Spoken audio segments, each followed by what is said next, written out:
ladies and gentlemen. It's great to see so many faces here, some old, some new, and in the north of England, no less as well. As we may know, I am from the south, in Portsmouth, which is conveniently a stone's throw from Southampton. I've come here on violence today, and no doubt I'm about to annoy a lot of people with what I'm about to say. But I do not care. I'm not in this for money, I'm not in this for fame.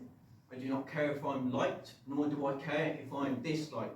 I'm in this pure love of the game and for love of my people. I say what I say because I care.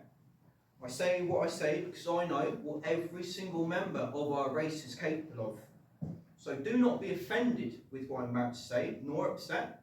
Rather see it as a call to arms. A call to be the Anglo-Celtic warrior, which I know every one of you to be. And so, with the disclaimer out of the way, we will begin now. Now, I'm sure many of you are aware, in my speeches, I like to ramble and I like to complain.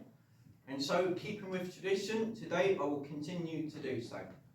My late mother, may she rest in peace, used to tell me that I could talk for England. And so I took that quite literally, and for the last 2 years, that is what I have done. And today I will continue to do so, and tomorrow I will do so again. Whilst typically I would complain about capitalism, laziness, or the dreaded international finance, today I will be complaining about something a little closer to home. I will be complaining about nationalists and those who claim to be nationalists. In my short time in nationalism, a mere 2 years, a drop in the ocean compared to some of the veterans sat in this room today. I've experienced much and I've learned even more. I've experienced the so-called sensible nationalism, which is the coward's form of nationalism, and I've observed from a distance civic nationalism. And well, it's not even a form of, I don't even know what civic nationalism is. It's just a bunch of waving flags and that's it. But I've also experienced radical nationalism, the revolutionary nationalism. I have worked with those who hide their beliefs, who hide their true intentions, either out of fear of the establishment or of being ostracised from their social groups, or perhaps it's to deceive the gullible and to grift. Tommy Robinson. But I've also had the pleasure of working with those who champion their beliefs, those who do not hide them, but they wear them as a badge of honour. They stand firm in confrontation. They stand firm above the crowds who try to tear them down. They do not hide, they do not fear, they do not surrender.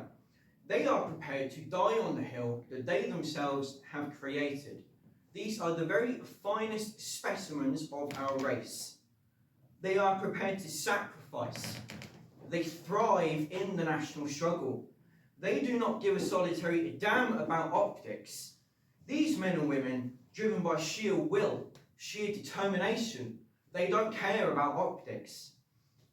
But what are optics? And this is no doubt a word we have all heard many times. After all, we are the National Rebirth Party. We are the LARP Party. We are the No Optics Party. But again, I ask, what are optics? And why do they matter? Our race is on the verge of extinction. And yet these people care more about how iron the flag is, or what coat another man wears. And I don't know about you, but that's pretty suspect in my opinion, so we might want to ask ourselves some questions there. They call us antisocial, they call us freaks, they call us LARPers. And I ask, is any of this true? No, my compatriots, we are revolutionaries. We are what they claim to be. We are what they are all too afraid to be. They can point, they can laugh, they can berate us. We do not care. We are men and women of action, not of words. They cannot stop us. No one can stop us. We will not let the cowardly get in the way of this revolution. We are going to rip apart the whole rotten system. They can either join us in our national struggle, or they can step aside and they can shame their ancestors and their descendants too.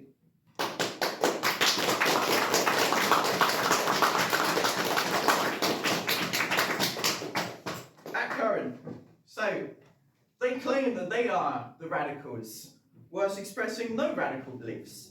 They claim they are the revolutionaries, whilst taking no revolutionary actions.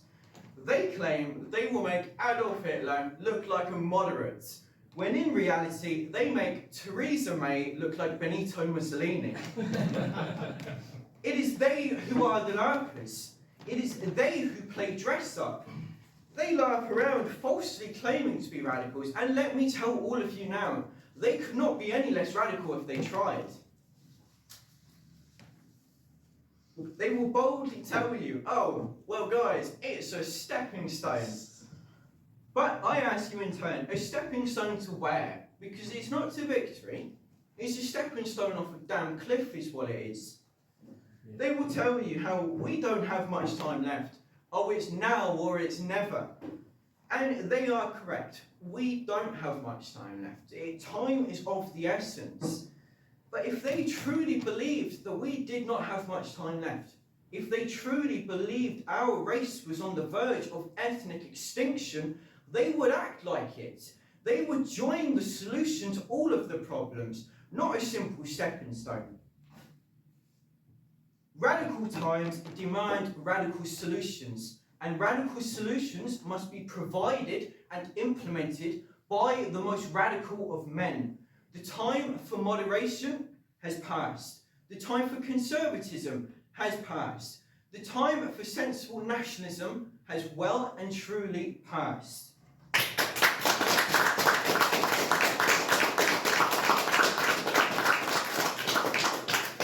Britannia demands radicals. She demands revolution.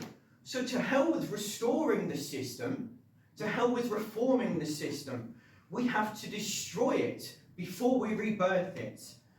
We will build a Britain that will last 1,000 years. We will build a Britain that will make all the former eras before it look timid. We will not just survive, we will thrive. We will rid ourselves of the parasitic forces that are invading our country by boat and by plane. We have no time for cowardice. We have no time for compromise, and we have no time for doubt. We must engage in this struggle with our whole hearts. We will give our lives to the cause if we have to. If the individual must sacrifice for the collective, then so be it, because the individual's voice will echo down through the ages after. We are zealous, we are committed, we are driven. We embody the strength of the Anglo-Saxon and the vigour of the Celt. We embody the virtues of our folk. Those who are not prepared to sacrifice are not prepared to win. Hear me and hear me well. We do not fear sacrifice. We do not fear struggle. We do not fear pain. Because the sooner we embrace it, the sooner we can master it. There is a strange beauty in pain. There is admirability in sacrifice. There is a glory in struggle. Give yourselves to the cause. Give yourselves to the national struggle. Do not fear the known, and do not fear the unknown. You must rise up, Anglo-Celts. You must take back what is yours. Join us, fight for your children, fight for your folk. We are one nation, one heritage, one country. We will have our country back.